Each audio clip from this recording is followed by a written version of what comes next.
Hey everyone, and welcome back to the channel. If you're anything like me, you're probably always looking for ways to build consistent, reliable passive income in Singapore without putting all your eggs in one basket. And honestly, one of the best ways to do that is through dividend-paying REITs, real estate investment trusts that literally pay you a slice of their profits every month. But here's the thing, not all REITs are created equal. Today, we're diving deep into Mapletree Industrial Trust, one of Singapore's largest industrial REITs, and we're asking the real question. What's the full investment picture for this REIT in 2025? We're going to break down their latest earnings, analyze whether their dividend is sustainable, and give you a comprehensive analysis so you can make your own informed decision. So stick around. Let's go. Before we dive in, I need to give you an important disclaimer. Nothing in this video is financial advice. I'm not a licensed financial advisor, and this content is purely educational and analytical. This video is my personal analysis and research based on publicly available information. Past performance is not indicative of future results. All REITs and stocks carry investment risk, including the potential loss of principal. You should always do your own research, consult with a qualified financial advisor, and assess your own risk tolerance before making any investment decisions. Every person's financial situation is different. What works for me or someone else might not work for you. So take this analysis as one data point, not as a recommendation to buy, sell, or hold any investment. All right, with that said, let's dive into the analysis. Okay, so what exactly is Mapletree Industrial Trust? Think of it this way. MIT owns industrial real estate properties and leases them out to businesses. In return, they collect rent. Then, after paying expenses and interest on their loans, they distribute the profits back to unit holders as distributions. But here's what makes MIT interesting. They're not just your typical warehouses and factories. Let me break down their portfolio. Number 1, data centers, and this is huge. Think about it. Every time you stream a show, use cloud storage, or run an AI model, all that data has to live somewhere.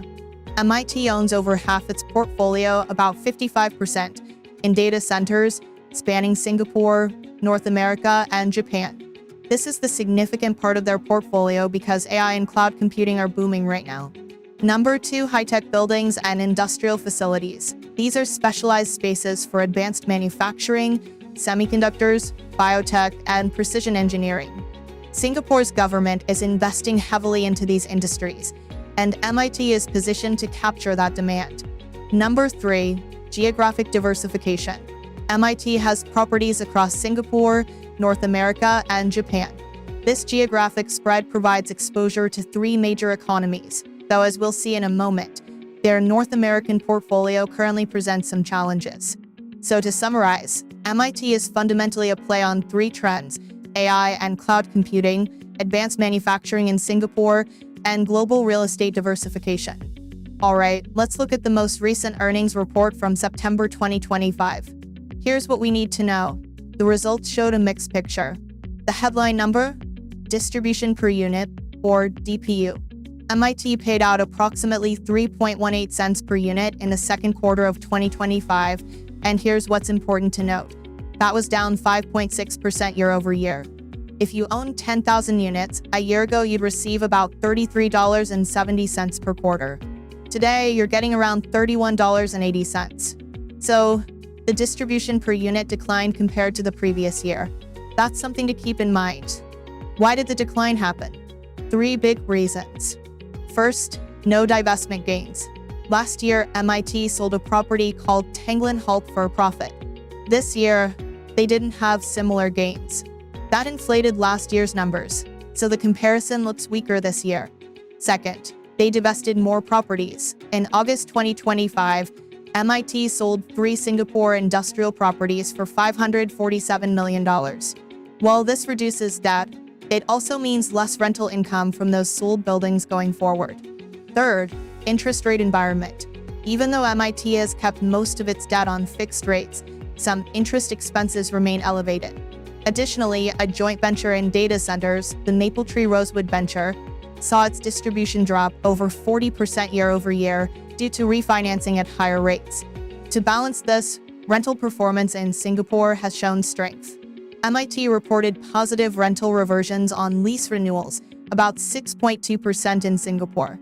That simply means when tenants' leases expire and renew, MIT is able to charge higher rent. For their general industrial and warehouse properties, reversions hit 8%, suggesting demand for industrial space in Singapore remains solid. So earnings showed challenges. But what's the overall financial health of the company? Let's examine this. Occupancy is a measure of how full the buildings are. MIT's current occupancy is 91.3%. Singapore sits at a healthy 92.6%, but North America is just under 88%, pulling down the overall number. It's worth noting that a year ago, North America was almost 90%. Occupancy has declined about 2 percentage points annually. Empty buildings mean no rent. So, occupancy trends are critical to monitor for dividend sustainability. Lease stability. In real estate, we call this WALE, or weighted average lease expiry. Basically, on average, how many more years until tenants' leases end? MIT's WALE is 4.5 years. This means, on average, the portfolio's income is protected for the next 4 to 5 years. Tenants are contractually committed. By geography, Singapore at about 2.7 years, North America at 6.3 years, and Japan with very long-term contracts, mostly data centers. Recently, MIT secured a 30-year lease in Brentwood, Tennessee, so they've got some strong long-term income protection. Debt and leverage. REITs use borrowing to expand. How much is sustainable? MIT's gearing ratio is 37.3%. The regulatory limit in Singapore is 50%, so there's substantial room to borrow more, about $1 billion of extra capacity. The key question, can they service that debt? MIT's average borrowing cost is 3% per year. Over 90% of debt is on fixed rates, meaning interest rate increases won't immediately bite. However, as those fixed contracts mature, future refinancing is important to watch. MIT's interest coverage ratio is 4.3 times, meaning they generate over 4 times the interest needed to cover payments. This is adequate, though not excessive. In summary, MIT maintains a solid balance sheet with reasonable debt and coverage, but there's not an oversized safety cushion. Now, about the future. What's ahead for MIT? First, organic growth. MIT can grow income simply by raising rents on lease renewals. Singapore lease renewals have shown over 6% growth. If this continues, MIT could achieve 2 to 3% annual income growth from existing properties. Then development. Their flagship project, Mapletree High-Tech Park at Cowling Way, was a major redevelopment. Old land, new modern facility, higher rental income. The project is nearly fully leased, and as occupancy builds over the next 2 or 3 years, income should rise. MIT is also actively divesting assets, selling $500 to $600 million mainly from North America to reduce debt. So, where will that capital go? Management says Europe and Asia-Pacific data center acquisitions. Why? Because data center demand is booming, driven by AI and cloud computing. With their strong balance sheet and borrowing capacity, MIT could potentially acquire a few $1 billion worth of new data center properties if the right opportunities appear. If so, their portfolio could shift from just over 50% data centers to close to 70%, capturing more growth from this trend.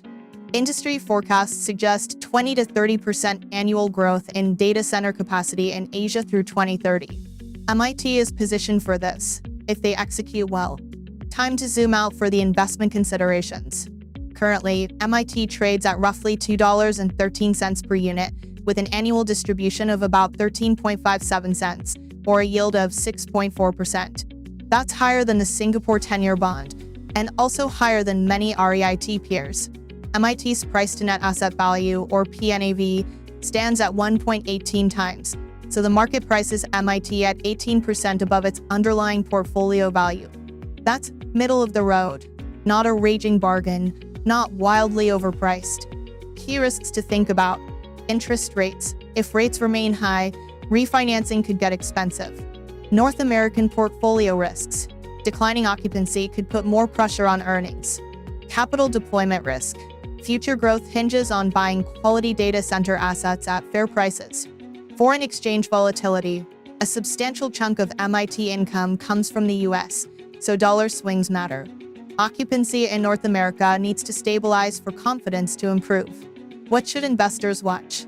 Next, quarterly earnings in January 2026. Will North American occupancy steady? Will there be acquisition announcements? How successful are their asset sales? And how well do they redeploy the cash into new deals?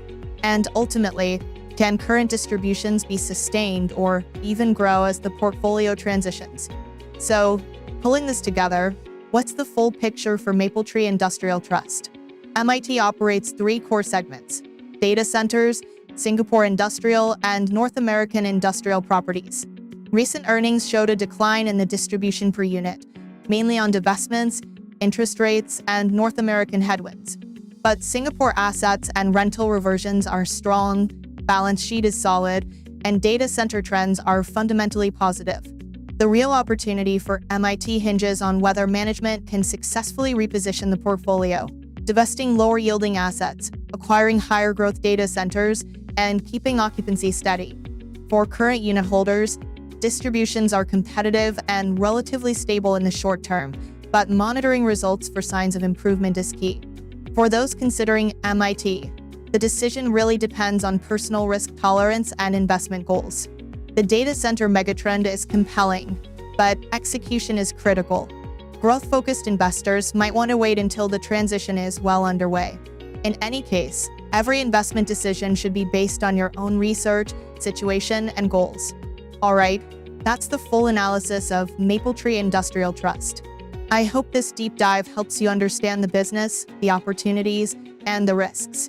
Remember, do your own research, consult qualified advisors, and make investment decisions that suit you personally. Now, I'd love to hear your thoughts. Are you an MIT unit holder? What's your outlook on data centers in Asia? Are you tracking MIT for your portfolio? Drop your opinion in the comments. If you found this valuable, please like the video, subscribe for more REIT and dividend investing content, and hit the notification bell so you don't miss future updates. Thanks for watching. Stay curious, keep learning, and see you in the next video.